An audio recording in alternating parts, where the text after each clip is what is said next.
حضرت موسیٰ علیہ السلام اللہ پاک کے ایک عظیم اور جلیل القدر پیغمبر تھے۔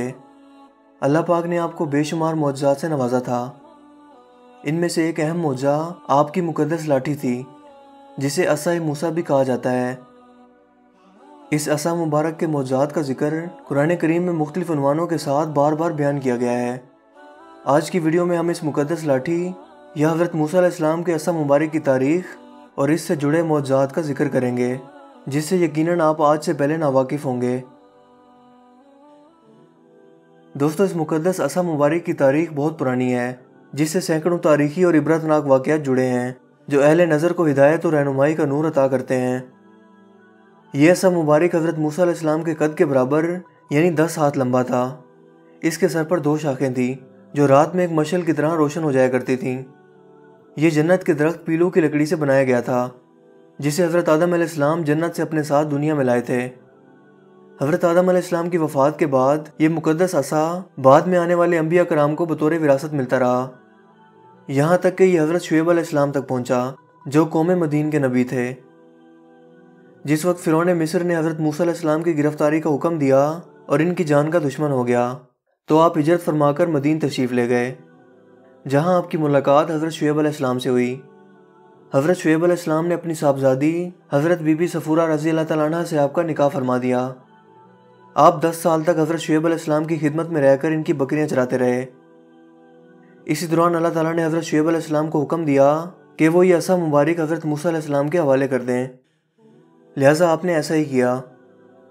حضرت موسیٰ علیہ السلام اپنی زوجہ کو ساتھ لے کر دوبارہ مدین سے مصر اپنے وطن کے لیے روانہ ہوئے۔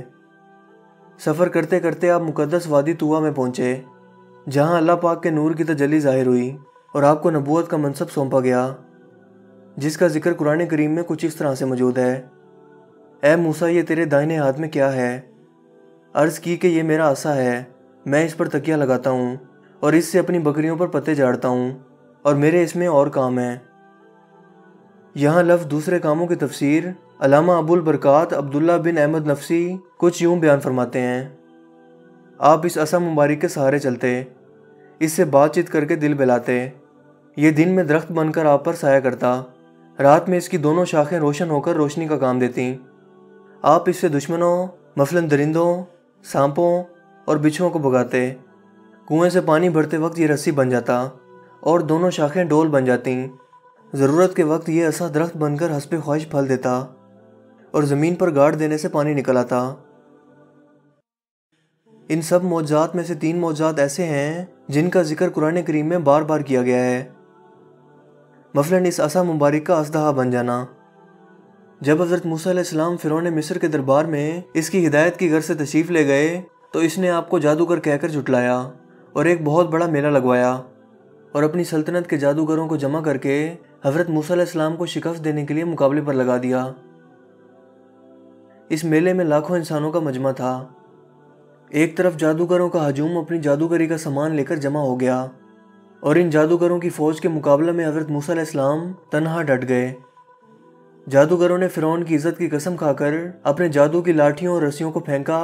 تو وہ لاٹھیاں اور رسیاں سانپ بن کر پورے میدان میں ادھر ادھر دوڑنے لگیں اور پورا مجمع خوف و ہراس میں بدحواس ہو کر ادھر ادھر بھاگنے لگا، اور فرعون اور اس کے تمام جادوگر اس کرتب کو دیکھ کر اپنی فتح کے گھمنڈ اور غرور کے نشہ میں بدمست ہو گئے اور تالیاں بجا کر اپنی خوشی کا اظہار کرنے لگے۔ اسی دوران حضرت موسیٰ علیہ السلام نے اللہ پاک کے حکم کے مطابق اس مقدس عصا مبارک کو ان سانپوں کے ہجوم میں ڈال دیا، تو یہ لاٹھی ایک بہت بڑا اور نہایت غضبناک اژدہا بن کر جادوگروں کے تمام سانپوں کو نگل گیا۔ یہ معجزہ دیکھ کر تمام جادوگر اپنی شکست کا اعتراف کرتے ہوئے سجدہ میں گر پڑے اور بلند آواز میں یہ اعلان کرنا شروع کر دیا کہ ہم سب حضرت ہارون اور حضرت موسیٰ علیہ السلام کے رب پر ایمان لاتے ہیں۔ اس کے علاوہ اس مقدس عصا کا ایک اور معجزہ عصا مبارک کے ذریعے چشمے جاری ہونے کا تھا۔ دوستو، بنی اسرائیل کا اصل وطن ملک شام تھا،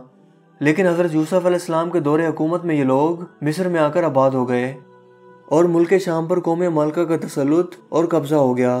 جو بدترین قسم کے کفار تھے۔ جب فرعون مصر دریائے نیل میں غرق ہو گیا اور حضرت موسیٰ علیہ السلام کو فرعون کے خطرات سے اطمینان ہو گیا تو اللہ تعالیٰ نے انہیں حکم دیا کہ قوم مالکہ سے جہاد کر کے ملک شام کو ان کے قبضے سے آزاد کرواؤ۔